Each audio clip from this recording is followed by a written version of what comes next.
Hey, what's up, zoners? Today, I am going to be going over every single potential number one workhorse running back that you can have if you're going for a zero running back strategy this season. What is a zero running back strategy? If you Google it, man, look it up. You do not take a running back until after the 5th round. Super popular, been around for a long time. Worked for me last year, dude. I'm going hero running back this year, but we are going to be going over every running back 6th round or later. And I will be highlighting the ones that I like the best, the top 5. So stick around. I got all my notes typed out. I'll be sharing out with you right now. All right, let's start going over the running backs that you can get 6th round or later. This list is in order of ADP. So starting off this list, man, Aaron Jones going at the top of the 6th round. You better hope he makes it to you. Going as running back 18 this season. He was running back 26 on a points per game basis last year. That is kind of skewed. He did miss 6 games with a lingering hamstring injury. Dude, last year, he was the Keenan Allen from 2 years ago. So Keenan Allen 2 years ago, everybody thought he was washed. That's why I got him super late last year. Well, Aaron Jones, same thing that happened. And points per game, he was running back 26, but he had a lot of games where he would carry the ball twice and then leave. So that factored into that points per game. But let's look at how he finished the season when he was actually healthy.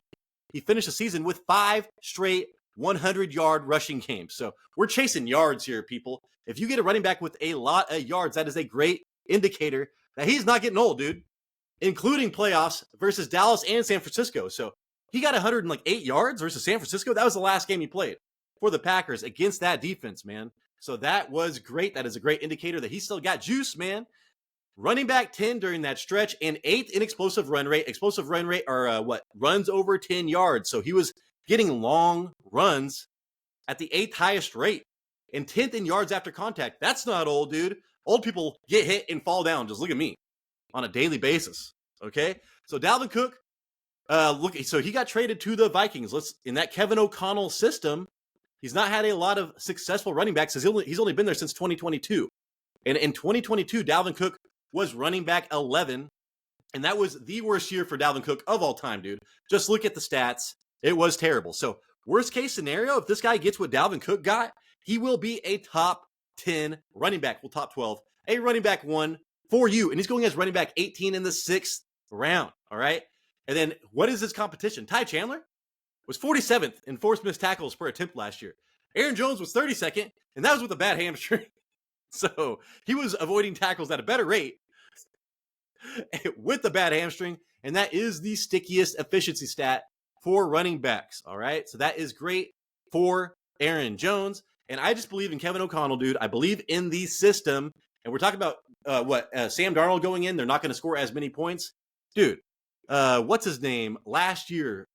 Fuck, dude. I can't remember. Nick Mullen. Nick Mullen went in there and was scoring like 20 fantasy points per game over like a month and carrying Justin Jefferson. So there will be points scored in this offense.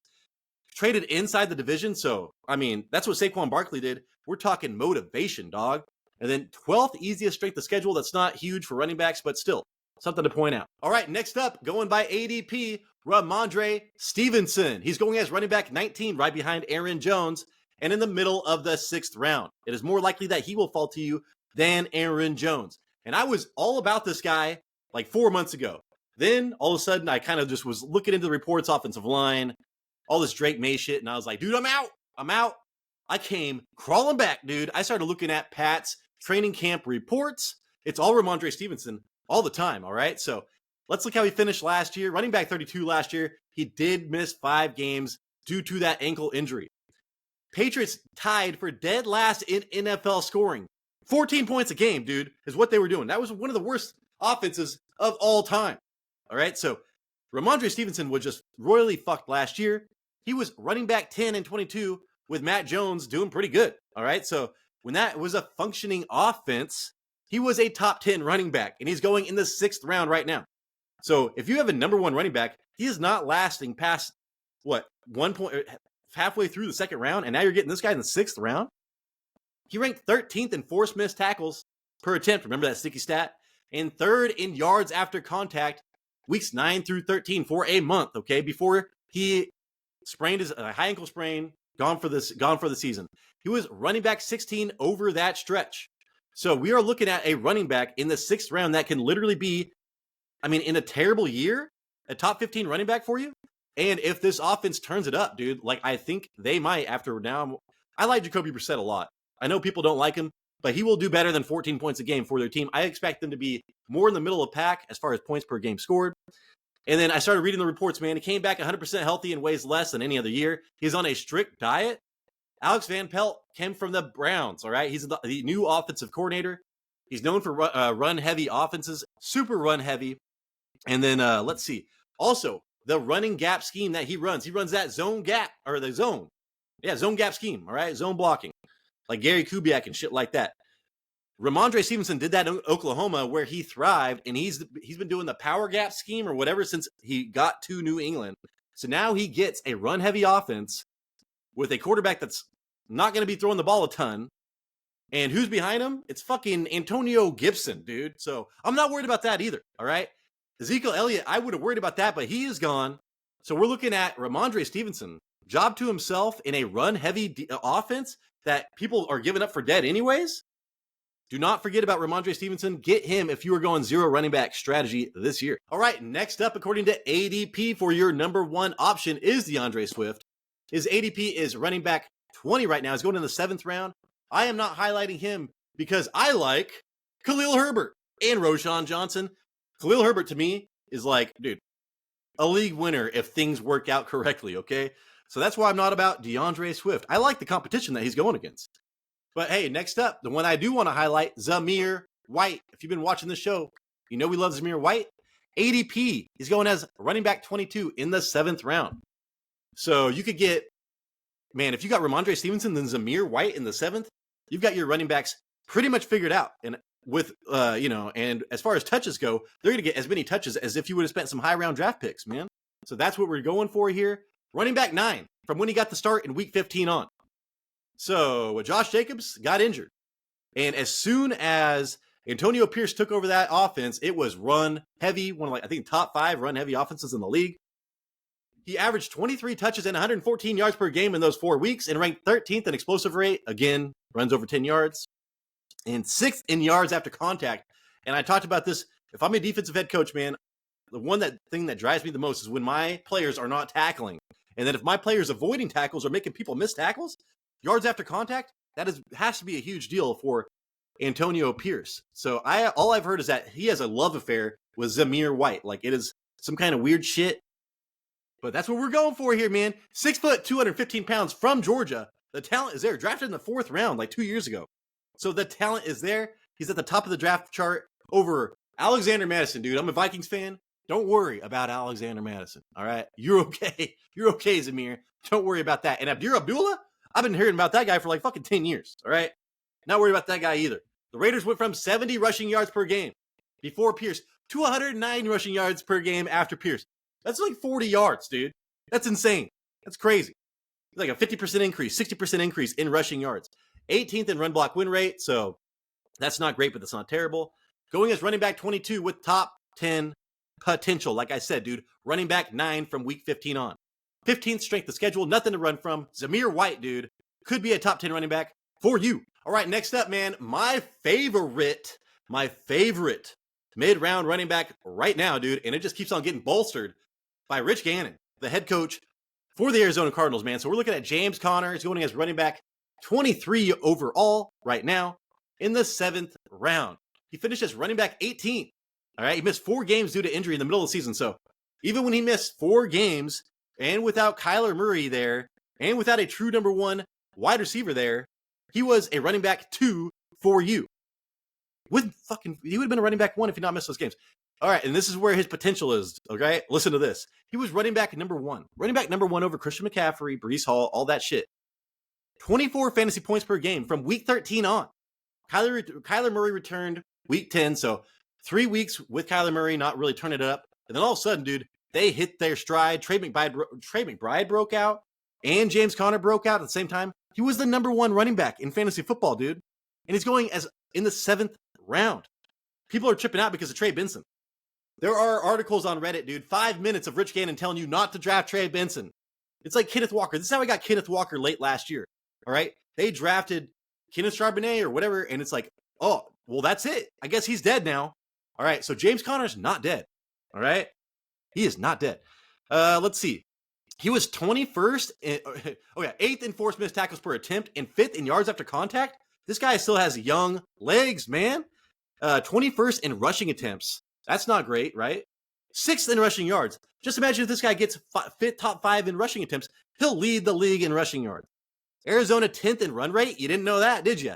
They ran the ball at a top 10 rate, and they were 6th in run block win rate. Rich Gannon's a defensive head coach from the damn Eagles, dude. They want to run the hell out of the ball. They drafted Trey Benson, like I said, in 3rd round. Who gives a fuck about that? He's telling you not to give a fuck. Don't give a fuck. Going as running back 23, 29th straight the schedule. That's not great, but the volume here, man, and there's so much potential with Kyler Murray and Marvin Harrison Jr. and Trey McBride, dude. There will be some scoring in this offense, and they are going to run James Conner down your throat. Holy shit, I'm pumped on James Conner. All right, next up, according to ADP, Jonathan Brooks, dog. ADP, he's going as running back 24, so he's going as a low-end running back 2 right now in the 8th round. I actually love Jonathan Brooks. I'm coming around, dude.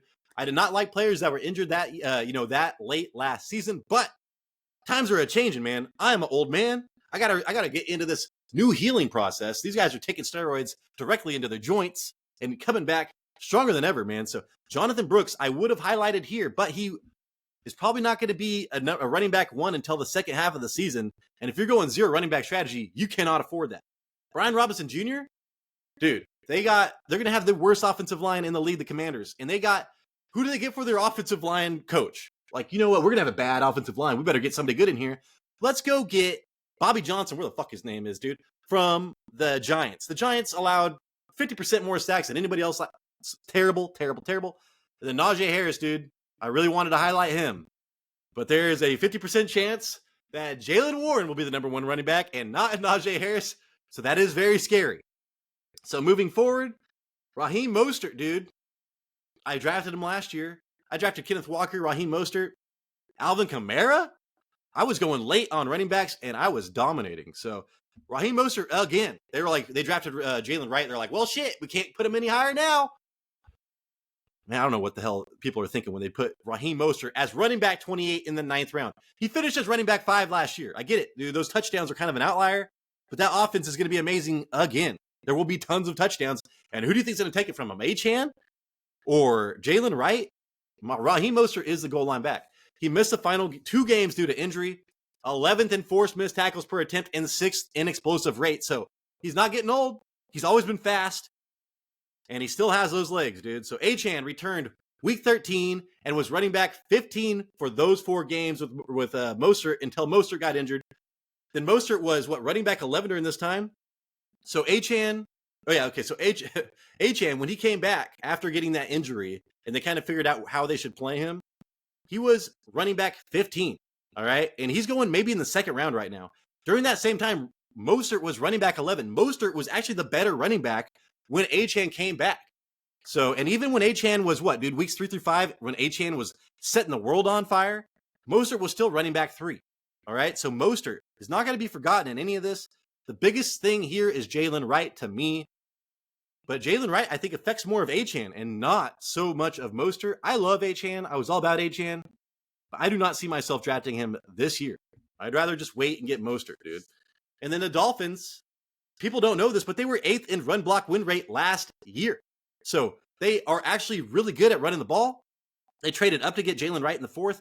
That is what people are freaking out over. And he's going as running back 30, dude. So, 28. That changed. My bad. 22nd straight to schedule. But yeah, I'm just looking at, people are afraid about the touchdowns and Jalen Wright. I'm telling you, there will be just as many touchdowns. And I don't know where else they're going to go. Jonnu Smith, maybe, I guess. But yeah, it's not like Tua is going to be running in a lot of goal line shit. That's not what they're going to do, man. They just paid him. So Raheem Mostert, man, huge value again. I don't know what we're doing here. All right, next up, according to ADP, Tony Pollard going in the 9th round. I think Tony Pollard could be a huge value, but I had Tyjae Spears last year. I know all of the rushing metrics, dude. Tyjae Spears, an amazing running back. And I was super pumped up for him. He was going to be my sleeper. I was going to try to get him in all leagues, and then they went and got Tony Pollard.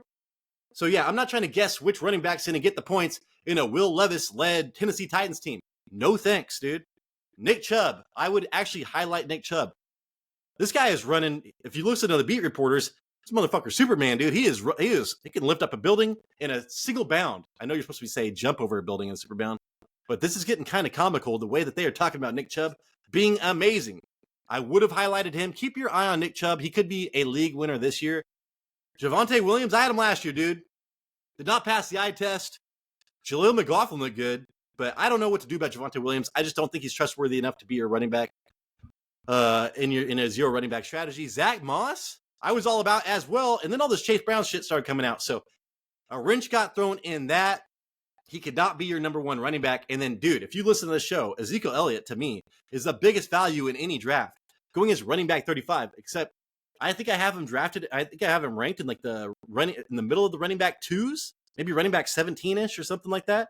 So to me, I think that if you can get, a James Conner and then wait and get your running back 2 to be Ezekiel Elliott, I think that is great. But I did not highlight him because I do not think that he could be your running back 1.